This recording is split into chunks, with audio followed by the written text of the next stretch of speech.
কেও শিবাই নাকি রে? যে যে আগে শিবাই বটি। তা পাত্রী পছন্দ হলো? না জামাই দাদা, এটা ওই লাকসই নয়, দাঁত উঁচু। দাঁত উঁচু? তা কত উঁচু? মুখ বন্ধ হয় না বুঝি? না, তা হয়, তা হয়। আজকাল তো শুনি উঁচু দাঁতের বেশ কদর হয়েছে নাকি? ওই ফিল্ম আর সিরিয়ালে নাকি উঁচু দাঁতের বেশ কদর। আপনি তো ওসব দেখেন না, তবে জানলেন কিভাবে? হ্যাঁ, দেখার সময় কোথায় যে দেখব? তবে ভট্টাচ ঠাকুরমশাই বলেছিলেন বটে, অঘরে আজকাল উঁচু দাঁতের ছড়াছড়ি। ঠাকুরমশাই? নিমুবাবুর বাড়িতে ঠাকুরমশাইকে দেখেছি বটে বার কয়েক। টিভির সামনে বসে ঘাড় কাত করে রোজ সন্ধেবেলা তোফা ঘুম দেন। হ্যাঁ, ফাঁকে ফাঁকে দেখেন ওই আর কি। ছাড়ো সব কথা। তো বাহ, তার ঘরদোর কেমন দেখলি শুনি? আগে ওসব ভালো, পাকা একতলা, বাড়িতে টিউবওয়েলও আছে। গুনে দেখলাম বাড়ি হাতড়ায় অন্তত 100 সুপারি গাছ আছে, 2টো পুকুর, আম বাগান, জমি জমাও আছে কিছু। তো ভালোই তো রে, লাগিয়ে দিলেই তো পারতি। এই দাঁতে যে আটকায়, না হলে তো লাগিয়েই দিতাম। মেয়ের যেমন দাঁত উঁচু তেমন তোর আবার নাক উঁচু। বলি দামড়া, বয়সটা খেয়াল আছে তো নাকি? 36 পেরোলো কিন্তু। আমার আর বিয়ে হওয়া নয়, বিয়ে না হয় না হোক, যেমন তেমন একটা ধরে আনলে আমার আবার হবে না। ভাবিয়ে তুললি। আয়, বারান্দার চৌকিতে বসে একটু ভাবি। জ্যোৎস্নাটা খুব ওই ফিনকি দিয়েছে আজ।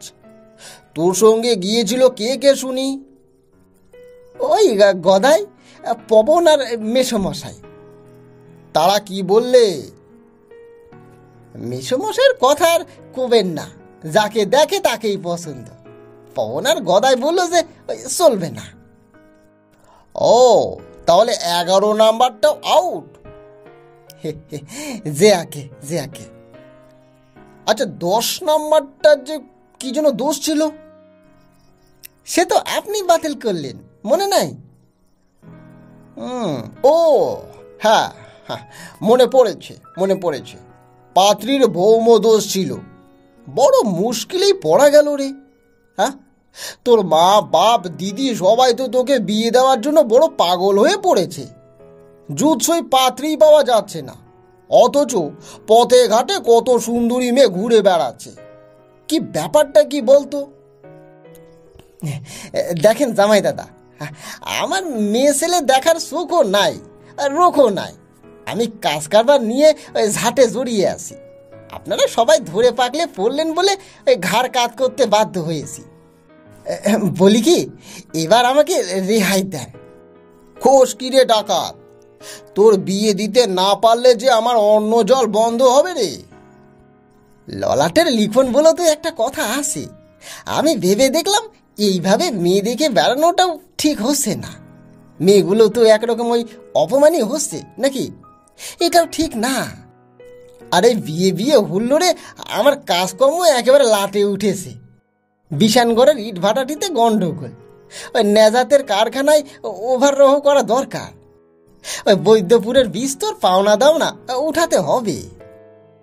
তা বললে কি আর হয় রে পাগলা? তোর বুড়ো বাপ মা যে তোর ভরসাতে বেঁচে আছে।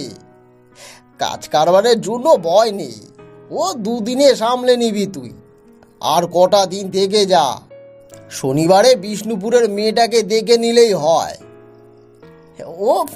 ও আপনারা দেখেন। শুনেছি এ মেয়েটা বড়ই ভালো রে, দেখতে শুনতে সুন্দর, লেখাপড়া জানে, তার উপর নাকি ভারী বুদ্ধিমতী। আর বুদ্ধিমতী মেয়ে পাওয়া ভাগ্যের কথা। আমাকে ছেড়ে দেন, কাজ কারবার লাটে উঠল যে আমার। শোন, একটা কথা বলি। কি কথা? চণ্ডীপুরের মেয়েটাকে তোর পছন্দ হলো না কেন শুনি? সে তো বলেই দিলাম। তেমন ভেঙে বলিসনি। আরও একটা কথা, বলেন বলেন। তোর মেসো মশাই দিন কয়েক আগে আমাকে বলেন শিবায় মেয়ে পছন্দ করবে কি, ও তো কোনো মেয়ের দিকে তাকিয়েই দেখে না। হয় মাথা নিচু করে বসে থাকে, আর না হলে জানলার বাইরে তাকিয়ে ঘাস, মাঠ, ওই গাছপালা, গরু, ছাগল এসব দেখে। কিরে, তাই নাকি? কথাটা একেবারে মিথ্যেও নয়। বলি কি, পাত্রী ফেলে গরু দেখিস, এ তোর কেমন স্বভাবে? মায়ামতি ভ্রমকে যে বড় ভয় পাই দাদা। বুঝিয়ে বল। খাসিরগঞ্জের লালকমলকে মনে পড়ে? ওই যে যার কবরেজি ওষুধের কারবার। তা মনে থাকবে না কেন? লাল কমলের বাতের মালিশের খুব নাম। হ্যাঁ হ্যাঁ, ওই সেই লালকমল হরিশপুরে নিজের জন্য পাত্রী দেখতে গিয়ে ওই প্রথম দর্শনেই কাত হয়ে পড়ল। তেমন মেয়ে নাকি ভারতে নেই। বিয়ের পর রং ঢং উঠে যাওয়ার পর বইয়ের চেহারা যা বেরোলো তা কর্তব্য নয়। সে নয় চেহারা ভগবানের দান বলে সে কথা বাদ দিচ্ছি, কিন্তু মেয়েটার চোখে নাকি মায়া দয়া ঝরে পড়ছিল, আর ঠোঁটে করুণার হাসি। বিয়ের পর আর সেসব খুঁজে পাওয়া গেল না। বজ্জাত মেয়ে ছেলেটা এখন লাল কমলের ঘাড়ে মুসুরের মতন চেপে বসে তার প্রাণ চিবড়ে খায়। দেখা হলে লালু বড় কান্নাকাটি করে জানেন। ওইটাই বড় ভয় পায়। কার দিকে তাকিয়ে মতিভ্রম হয় বলা তো যায় না, তাই তাকানোর বকেয়াই আর নেই। এ তো বড় গন্ডগোলের কথা এসি ভাই। অবশ্য না তাকিয়ে বুঝবি কি করে কার দাঁত উঁচু, কে টেরা, কে কালো বা ওই কুচ্ছিত? তাকানোর দরকার কি? আর সবাই তো ড্যাব ড্যাব করে দেখছে। তাই তো বলছি, আমার দেখা না দেখা সমান। আপনারা ধরে বেঁধে ওই জুতে দিলে কিছু করার থাকে না, কিন্তু বউ যদি ওই বাড়িতে অশান্তি করে তবে তবে আপনাদের দায়িত্ব। বড় ভাবনায় ফেললি রে দেখছি। মনে হচ্ছে তোর বিয়ের মতলব নেই। আগে সে কথা তো কেউ কানেই তুলছে না। আমি তো বলেই আসছি যে ওই সংসার ধর্ম আমার জন্য নয়। তা বললে কি আর হয় রে পাগলা? তোর বাবা মা দিদিরা যে আমাকে উস্তম পুস্তম করে ছাড়ছে, বয়সের ছেলে।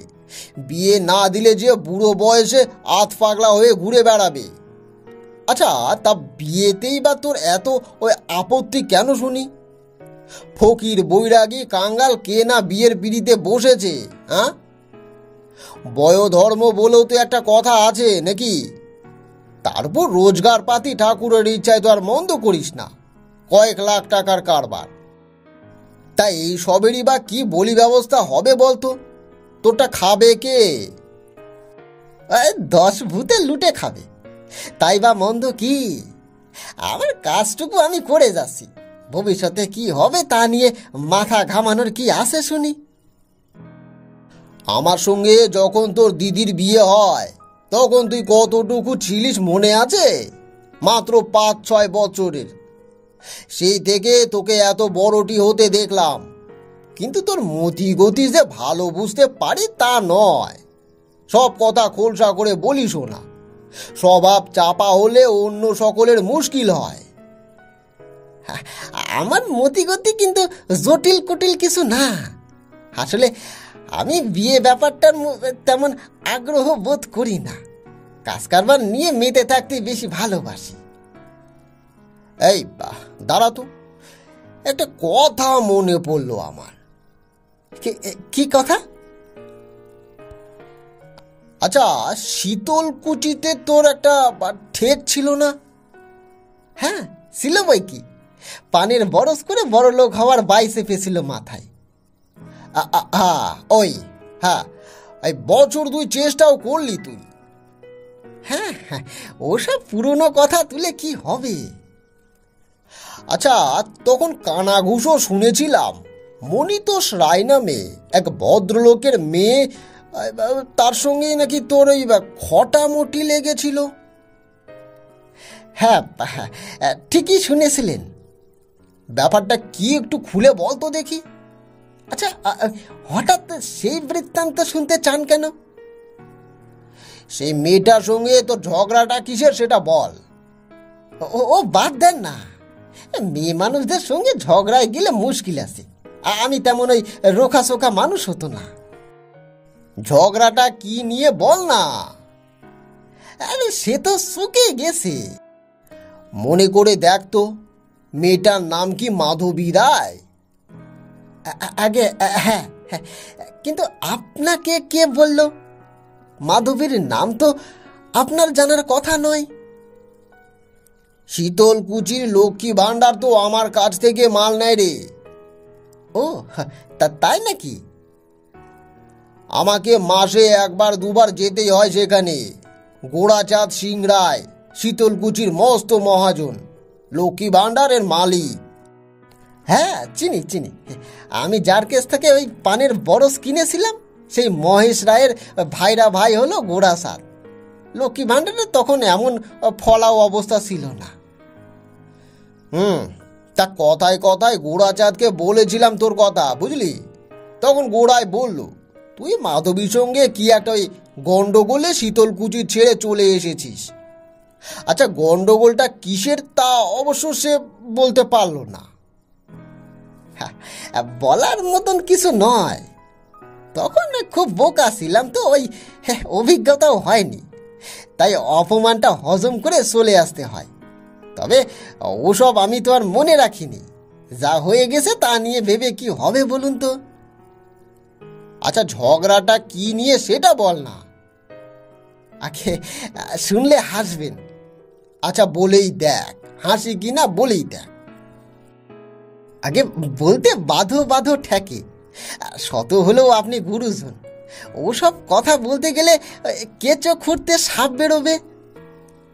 তোকে আমি সাঁতার কাটতে শিখিয়েছি রে, সাইকেলে চড়তে শিখিয়েছি, আমার কাঁধেও চড়েছিস বেশ কয়েকবার। আমার কাছে তোর লজ্জা কিসের শুনি? বয়সকালে যদি কিছু করেও ফেলে থাকিস সেটা বয়সে ধম্ম। সকলেই ওই একটু আধটু বেপরোয়া ঘটনা ঘটায়। আগে শীতলকুচিতে আমি একটু ওই কুসঙ্গে পড়ে যাই। সন্ন্যাসী চরণ প্রতিহারের বাড়িতে একখানা ঘর ভাড়া নিয়ে থাকি আমি। প্রথম চোটেই পানের বরস থেকে বেশ কয়েক হাজার টাকা লাভ হয়। বয়স কম, হাতে খোলাম খুচির মতন টাকা, বুঝতেই তো পারেন। তা পারি, বল। কয়েকজন ওই মোসাহেব বন্ধু জুটে গেল আমার। তারা আমাকে মদ টদ খাওয়াতো। আমারও ফিকে মতন নেশার রং ধরে গেল। রোজই সন্ধ্যার পর আমার ঘরে 5-7 জন জুটে যেত। তাদের মধ্যে একজন ছিল ওই অবনী ঘোষ। অবনীর চেহারা ভালো ছিল, পেটে বিদ্যেও ছিল, আবার উড়নচণ্ডীও ছিল সে। তবে সে একটু আলাদা রকমের ছিল, অন্যদের মতন আমার মোসাহেরি করতো না। কিন্তু আমার পয়সায় নিয়মিত মদ খেত, কারণ তার বিশেষ পয়সাও ছিল না। গন্ডগোলটা এই অবনীকে নিয়ে। ও তাই নাকি? আচ্ছা, বল বল। হ্যাঁ, ওই মাধবীর সঙ্গে নাকি অবনের বিয়ের সব ঠিকঠাক ছিল, সেসব আমার জানবার কথাও তো নয়। কিন্তু একদিন সকালবেলা ওই বরজে রওনা হচ্ছি, হঠাৎ ফর্সা চোখে চশমাওয়ালা একটি মেয়ে হাজির, সঙ্গে গায়ের কয়েকজন মাতব্বর ছিল। তাদের মধ্যে কি ওই গোড়াচাঁদও ছিল নাকি? না, তবে তার বাবা ওই প্রতাপ চাঁদও ছিল। তারা এসেই আমাকে মাতাল, বদমাস, ওই দুশ্চরিত্র আরো অনেক কথা বলে প্রচণ্ড চেঁচামেচি বাঁধিয়ে দিল। আচ্ছা বাবা, ঠিক আছে, বলছি ওই মাধবীও কি গালাগালি করেছিল? হ্যাঁ, তা তো বটেই। কি রাগ মেয়েটার! বলল আমি নাকি গায়ের ছেলেদের নেশা ভাঙ ধরাইছি, ছেলেদের মরালিটি নাকি নষ্ট করে দিচ্ছি, আরো কত কি ভগবান জানেন। আমার মাতাল বন্ধুরা সবই অভ্যস্ত মাতাল, আর তারাই আমাকে ওই মদ খেতে শিখিয়ে নিয়ে তারপর আমার ঘাড় ভেঙে মদ খেত। কিন্তু আমার কথা কে আর কানে তোলে বলুন তো? ফটিক দাস নামে এক ওই গুন্ডা গোছের লোক তো আমাকে কয়েকবার ওই সর থাপড় মেরেছিল। ভয়ে আমি তখন ওই জুবু থুবু। ও বাহ, আচ্ছা তারপর তারপর কি হলো বল। কি কি আর হবে, চারিদিকে ভিড় জমে গেল, সবাই সিসিকার করছে। একমাত্র ওই সন্ন্যাসী প্রতিহারী আমার পক্ষ নিয়ে দু চার কথা বলেছিল। সে মাধবীকে বলল, অবনীকে শিববাবু মদ ধরিয়েছে, এ কথা গায়ের গাছও বিশ্বাস করবে না। অবনী তো 14 বছর বয়স থেকে মদ খায়, সবাই জানে, কিন্তু তার কথা কেউ কানেই তুলল না। আমার উপর হুকুম জারি হলো গা সেরে যেন আমি বেরিয়ে যাই। তুই কবুল করলি? না করে উপায় কি বলুন তো? আমি ভাইয়ের লোক, উড়ে গিয়ে জুড়ে বসেছি, সহায় সম্বল বলতে কিছুই নেই। তবে ঘটনায় একটা উপকার ছিল কিন্তু জামাইদা, সেই দিন থেকে আজ অব্দি আমি ওই মদ আর ছুঁইনি। সব ঘটনারই ভালো মন্দ দুদিক থাকে রে।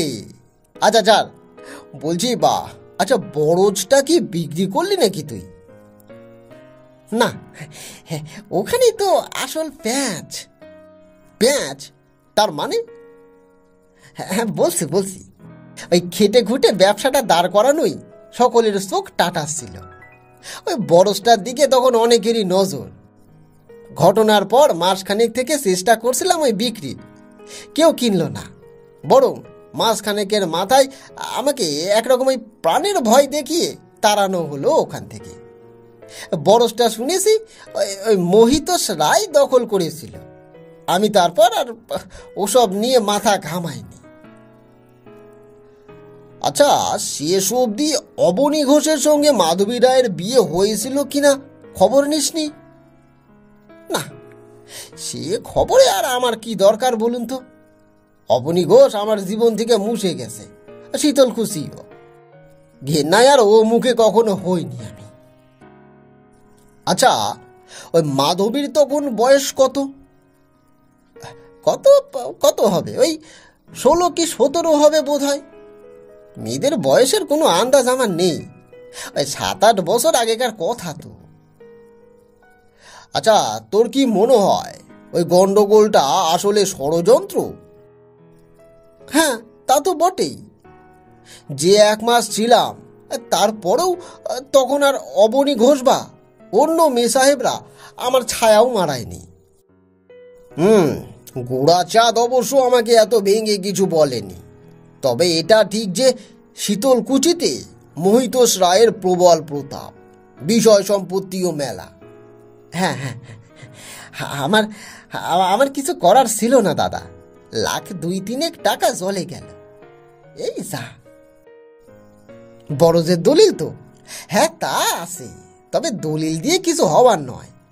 মামলা করলে সে মামলা গড়াতেই থাকবে, টাকা খরচ হবে জলের মতন, কাজের কাজ কিছুই হবে না। তাই আমি মামলা মকদ্দমা কিছুই করিনি। লোকসানটা সয়ে নিয়ে নতুন রোগ নিয়ে আবার ব্যবসা করছি।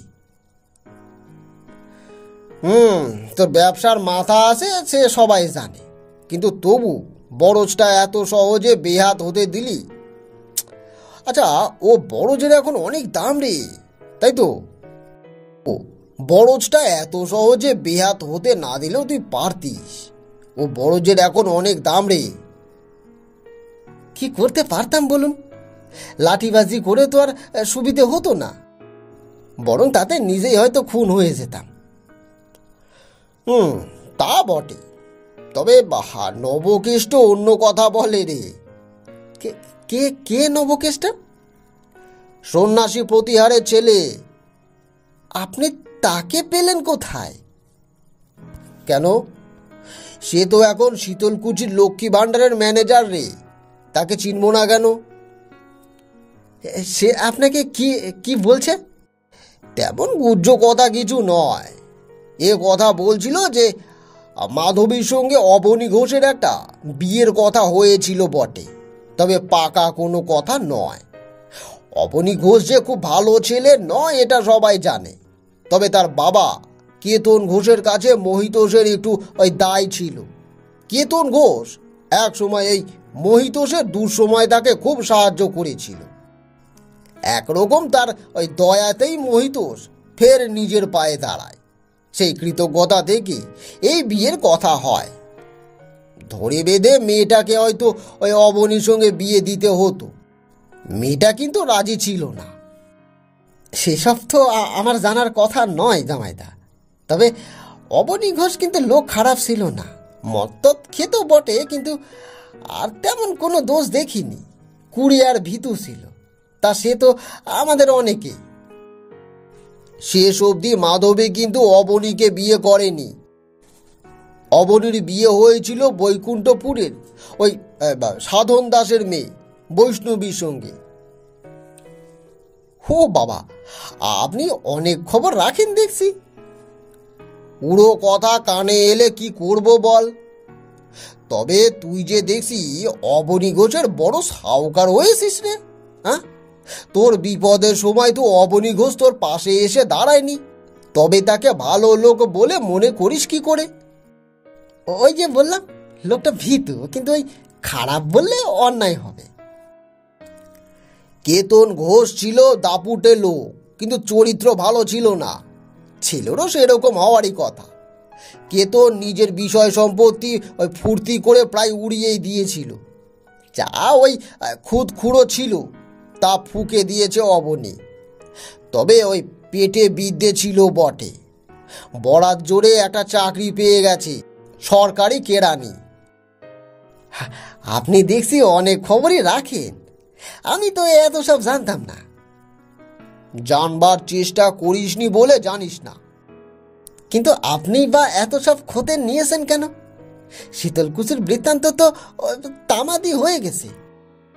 তাই নাকি? কিন্তু আমার তো তা মনে হচ্ছে না রে শিবাই।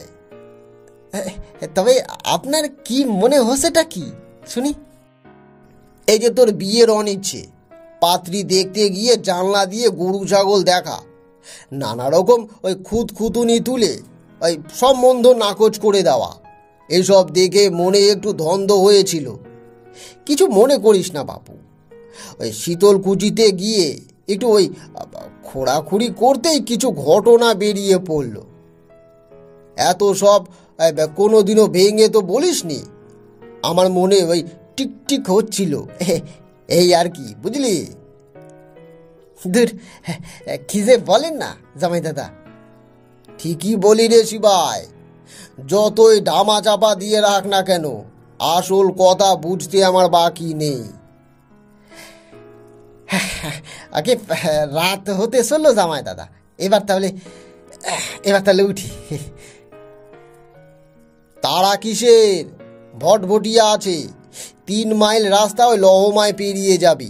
সবে ঝাঁপি খুললি, সাপ বেরোক, তার আগেই পালালে কি আর চলে? বস বস। আচ্ছা, ঠিক আছে, বলেন। তুই ভাবিস না যে শুধু উড়ো খবরের ভরসায় তোকে আমি এত কথা বলছি। কারোর সঙ্গে কথা কইতে বাকি রাখিনি রে। এই সর্বনাশ করলো, কার সঙ্গে আবার কথা কইলেন? অবনী ঘোষ, মহিতোষ, এমনকি মাধবীকেও বাদ রাখিনি। আমাকে ডোবালেন যে। অন্ধকার বলে বুঝতে পারছি না যে তোর মুখখানা রাঙা হয়ে উঠল কিনা। কিরে? এসব কথা না কইলে ভালো করতেন। যা উড়ে পুড়ে গেছে তাকে আর কুড়িয়ে এনে কি হবে শুনি? উড়ে পুড়ে যদি গিয়ে থাকে, তাহলে গায়ের একটা সুন্দরী মেয়ে 23 বছর বয়স অবধি বিয়ে না করে বসে আছে কি করে বলতো? বিয়ে করেনি সে, তার ইচ্ছে। কাজটা ভালো করেনি সে। অবনী ঘোষের বাগদত্তা ছিল, তার উচিত ছিল তাকে বিয়ে করা। মনের সায় না থাকলেও আর বাগদত্তায় বা কোন হিসেবে? মাধবীর তো মতামতই নেই রে। মাধবীর তো মতামতই নেয়নি ওর বাপ। দুজনের ভাব সাবও কিছু ছিল না। আচ্ছা, না থাকলে অবনী ঘোষের হয়ে ঝগড়া করতে এসেছিল কেন? মোটেই অবনীর হয়ে ঝগড়া করেনি সে। সে চেয়েছিল যাতে তুই ওই হুড়ো খেয়ে মদ ছাড়িস। তার মনের কথা তুই টেরও পাসনি। এত বোকা তুই নোস। ঝগড়া করতে এসেছিল তোর ভালোর জন্যই। তবে সিচুয়েশনটা যে এরকম বিচ্ছিরি দাঁড়াবে তা বুঝতে পারেনি। এই জন্য পরে কান্নাকাটিও করেছিল খুব, এখনো কাঁদে। তাতে তাতে আমার আর কিছু যায় আসে না দাদা। যায় আসে বলেই না, আজ অবধি তোর আর কোনো মেয়ে পছন্দ হলো না। সত্যি কথা বলতো, এ মাধবী তোর সঙ্গে ঝগড়া করার আগে কতবার ভাব করতে চেয়েছিল, তুই তাকে পাত্তাই দিলি না। পাত্তা দেওয়ার প্রশ্ন ওঠে কেন? সে তো আমার চোখে পরশ্রী। তোর মাথা। কোনো হিসেবে মাধবী পরশ্রী ছিল না, আজও নয়। মাধবীর কথা তুলছেন কেন জামাইদা? আপনার মতলবখানা কি শুনি। গত রোববার তোর দিদিকে নিয়ে আমি শীতলকুচিতে গিয়েছিলাম। এই সর্বনাশ করেছে। সর্বনাশের জন্য এবার তৈরি হ। তোর দিদির মাধবীকে ভারী পছন্দ হয়েছে। তার উপর যখন শুনলো এত বয়স অবধি মেয়েটা বিয়ে না করে একজনের জন্য অপেক্ষা করে আছে, তখন সে কেঁদেই ফেলল। মহিতোষ এখন পারলে আমাদের হাতে পায়ে ধরে রে। বলছিল মেয়েটা বিয়ে করবে না বলে ধনুক ভাঙা পণ করে বসে আছে। আমি মরেও শান্তি পাবো না। কাজটা ভালো করেননি জামাইদা, আমাকে বড় লজ্জায় ফেললেন। দামড়া কোথাকার! শুধু একটা ভুল ধারণার উপর একটা মেয়েকে এত কষ্ট দিতে হয়। অবনী ঘোষ তো কবে বিয়ে করে সংসার পেতে বসেছে রে। তোর অঙ্ক তো মেলেনি। আগে সব অঙ্ক কি আর মেলে দাদা? এই অঙ্কটা মিলিয়ে দে ভাই। আর পাত্রী দেখার নামে আমাদের মিশে হয়রানি করিস নে। আজ বাবা, আজ উঠি জামাইদা, আজ উঠি। না, উঠলে হবে না। মুচলেকা দিয়ে যা। কোনো দিন তো আমার সঙ্গে অবাধ্যতা করিসনি, আজ কি করবি? বড্ড জ্বালালেন। দিদি যখন আসরে নেমে পড়েছে তখন আমার জীবন অতিষ্ঠ করে মারবে। তাহলে মত দিলি, এই তো? আগে না দিয়ে উপায় কি বলুন তো?